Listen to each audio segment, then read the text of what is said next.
नमस्कार सभी पेंशन धारकों का स्वागत करते हैं एक बार फिर से हमारे इस YouTube चैनल पर।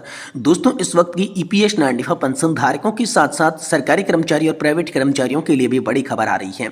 EPS पेंशन पर पेंशनर्स का गंभीर आरोप। जी हाँ दोस्तों, 8 साल में EPS 95 पेंशन तो नहीं बढ़ी पर अडानी हो गए हैं दुनिया के सबसे अमीरों में शामिल। जी हाँ दोस्तों, EPS 95 पेंशनर्स ने मोदी सरकार में इसको लेकर हमला बोला है, तो इसके बारे में बात करेंगे कि आखिरकार EPS पेंशन को लेकर पेंशन भोगियों का गंभीर आरोप क्या है और कैसे दोस्तों उनकी मांगें मंजूर हो सकती हैं, इसको लेकर क्या प्रयास किए जा रहे हैं। सार्वजनिक और निजी क्षेत्र में सेवानिवृत्त होने वाले भारत के नागरिकों के लिए यहाँ पर क्या बड़ी खबर निकल कर आई है, इसके बारे में दोस्तों आज की इस वीडियो के अंदर बात करेंगे। वहीं दोस्तों बात करने वाली है बिग ब्रेकिंग न्यूज आप सभी के लिए निकल कर आ रही है। पेंशन बढ़ोतरी पर दोस्तों आप सभी के लिए बड़ी खुशखबरी आई है। 65 साल में यहाँ पर 5%, 70 साल पे 10% और 75 साल पे 15% पेंशन बढ़ोतरी की सिफारिशों पर लोग दोस्तों तुरंत फैसला होने वाला है। यानी कि दोस्तों आखिरकार आप सभी की 5, 10 और 15% पेंशन बढ़ोतरी की सिफारिश हो चुकी है और इस पर तुरंत क्या फैसला होने वाला है, इसके बारे में भी दोस्तों आज की इस वीडियो के अंदर संपूर्ण रूप से आप सभी को जानकारी दी जाएगी। और साथ ही साथ दोस्तों बात करने वाले हैं केंद्रीय कर्मचारियों के लिए 18 महीने के DA एरियर मिलना शुरू हो चुका है। 18 महीने की ग्रेजुएटी को लेकर बड़ी खबर है। लीव इंक्रीमेंट का एरियर भी आप सभी को मिलेगा। पेंशन कटौती पर नया दोस्तों आप सभी के लिए आदेश जारी हुआ है। कर्मचारियों की इसमें जीत बताई जा रही है। तो आखिरकार केंद्रीय कर्मचारियों को कैसे 18 महीने का DA एरियर मिलना शुरू हो जाएगा, पूरा मामला क्या है, इसको लेकर आखिरकार क्या बड़ी खुशखबरी आई है, इसके बारे में बात करेंगे। वहीं दोस्तों अब PF निकालना होगा आसान, ATM से निकाल सकते हैं आप सभी पैसे।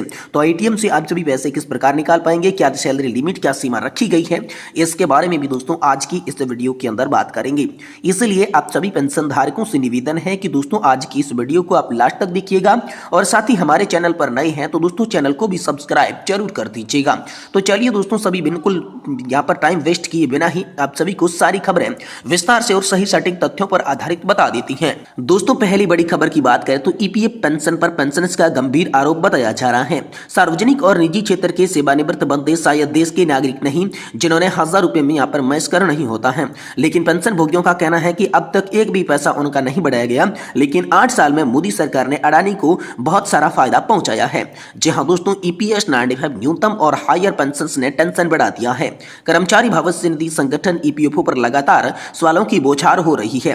पेंशन भोगी अनिल कुमार नामदेव का कहना है कि किस देश के विकास में EPS 95 पेंशनरों का योगदान नहीं है, केवल केंद्र और राज्य सरकार के बंदे ही शफूत बाकी है। सार्वजनिक और निजी क्षेत्र में सेवानिवृत्त बंदे शायद देश के नागरिक नहीं हैं जिन्हें 1000 रुपए में मस्कर नहीं है। जी दोस्तों, पेंशनर्स नाम किशन पिल्लई ने EPS 95 न्यूनतम पेंशन आंदोलन पर उनकी सीमाएं हैं। यदि आप किसी बोल्ट को निश्चित स्तर पर अधिक कसते हैं तो बोल्ट न तो टूट जाएगा, सरकार अधिक मजबूत है क्योंकि हम बहुत छोटे समूह हैं जो कि पूरे भारत में फैले हुए हैं। हम और अधिक मजबूत हो सकते हैं यदि हम उन सदस्यों को नामांकित करें जो सेवा में हैं। फिर भी सरकार अधिक मजबूत है, इसीलिए हमें लचीला होना चाहिए। लोकतंत्र में देना है लेना है, हमारी नीतियां होनी चाहिए। देश में चब्बोटा ने यहाँ पर कहा है कि पेंशन को लेकर बैठकें होती है लेकिन उसका नतीजा क्या रहा है। बहुत पहले ही कई बैठकों पर चर्चा हो चुकी है लेकिन नतीजा शून्य रहा है। निश्चित रूप से बैठक हमेशा की तरह आप सभी के लिए समाप्त होगी। कृपया कोई सकारात्मक नतीजा बताइए, अन्यथा ये गरीब पेंशन भोगियों की चापलूसी बनकर रह जाएगी। सरकार और हमारे नेतृत्व द्वारा बहुत ही खराब व्यवहार किया जा रहा है।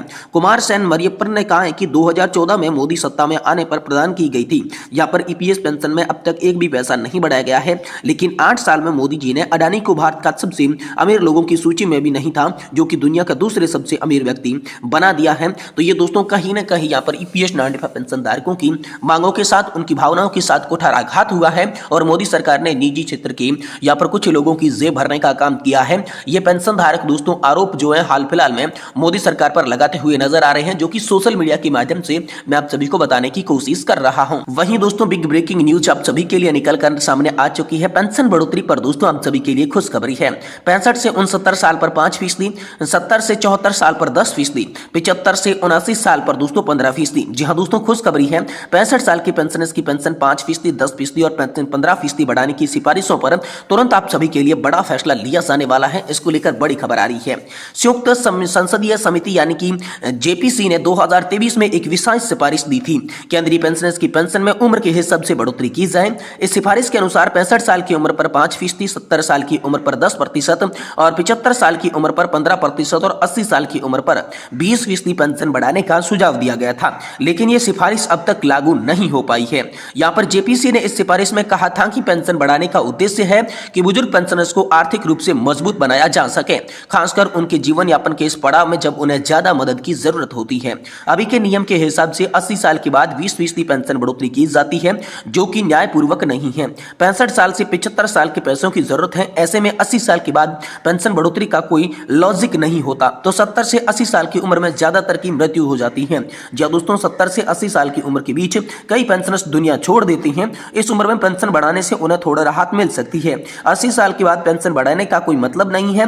पेंशन भोगियों को योजना का असली फायदा लेना है तो 65 साल से ही पेंशन बढ़ोतरी करनी चाहिए। जी हाँ दोस्तों, इसके अलावा जेपीसी ने पेंशन में हर साल 1% बढ़ोतरी का भी प्रस्ताव रखा। ऐसे में हर साल 1% पेंशन बढ़ोतरी की जाती है तो 80 साल की उम्र तक का इंतजार किए बिना पेंशनर्स को राहत मिल जाएगी। इस सुझाव को लोगों ने सराहा, लेकिन इस पर अभी तक कोई भी फैसला नहीं आया। तो लोकसभा सांसद का भी सरकार से अनुरोध यहां पर दोस्तों आप सभी के लिए निकलकर सामने आ चुका है। लोकसभा सांसद बेनी बेहनन ने सरकार को वित्त मंत्री से अपील की है कि जेपीसी की सिफारिशों को जल्द से जल्द लागू किया जाए। पेंशन में बढ़ोतरी से लाखों बुजुर्गों को फायदा होगा, उनके जीवन में थोड़ा आसान हो सकेगा। इसके लिए तत्काल प्रभाव से लागू किया जाए। अगर आप सांसद बेनी बहन की बातों के समर्थन सांसद है तो दोस्तों आप कमेंट बॉक्स में यहाँ पर जो है हमें लिखकर जरूर बताएं। यहाँ पर पेंशनर्स के हित में जेपीसी की सिफारिशें बहुत जरूरी है। सरकार को बिना देरी किए इन सिफारिशों को लागू करना चाहिए। इससे बुजुर्ग पेंशन भोगियों को राहत मिलेगी, सरकार की बुजुर्गों के प्रति जिम्मेदारी भी नजर आएगी। लोकसभा सांसद के पत्र के बाद इस योजना का तत्काल प्रभाव से लागू किया जाना चाहिए।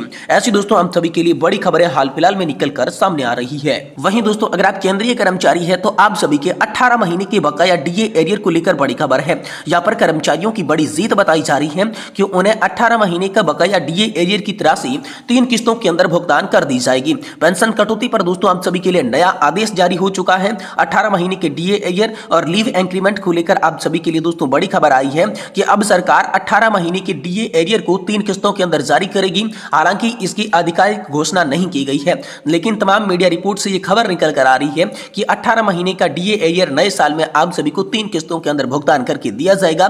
तो यह बेहद बड़ी खुशखबरी नए साल में सभी पेंशन भोगियों के लिए निकलकर सामने आ रही है। वहीं दोस्तों अगली बड़ी खबर की बात करें तो अब पीएफ से निकालना होगा आसान, एटीएम से निकाल सकेंगे पैसा। जी हां दोस्तों, अब पीएफ से निकासी करना आप सभी के लिए आसान हो गया है। एटीएम ऑटोमेटिक टेलर मशीन से दोस्तों निकाल सकते हैं आप अपने पीएफ के पैसे।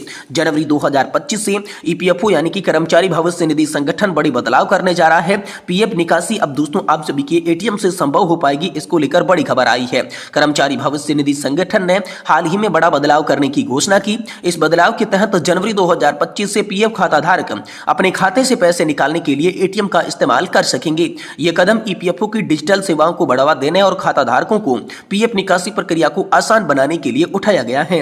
नए सिस्टम के तहत पीएफ खाता धारकों को अपने यूएएन और एटीएम कार्ड का उपयोग करके भी एटीएम से अपने पीएफ खाते से निकाली कर सकते हैं। यह सुविधा खासकर उन लोगों के लिए फायदेमंद होगी जो दूर दराज के इलाकों में रहते हैं, जिसके पास इंटरनेट की सुविधा नहीं है।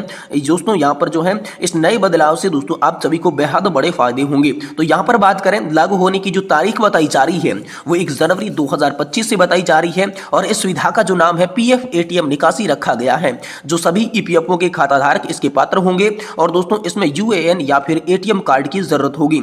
यहाँ पर जो है न्यूनतम निकासी की सीमा आप सभी के लिए 1000 रुपए रखी गई है और अधिकतम आप 50,000 रुपए की राशि प्रतिमाह विड्रॉल कर सकते हैं। प्रतिदिन की निकासी की बात की जाए तो 10,000 रुपए आप प्रतिदिन निकाल सकते हैं और सेवा का शुल्क दोस्तों प्रति लेन देन आप सभी का 20 रुपए रखा गया है। तो कर्मचारी भविष्य निधि संगठन ने आप सभी के लिए एटीएम से पीएफ का पैसा निकालने की ये नई सुविधा के बारे में बड़ी जानकारी दी है, जो कि 1 ही तारीख से आप सभी के लिए लागू होने वाली है। सभी पेंशन धारकों के लिए ये बड़ी खबर इस वक्त की निकल कर सामने आ रही है।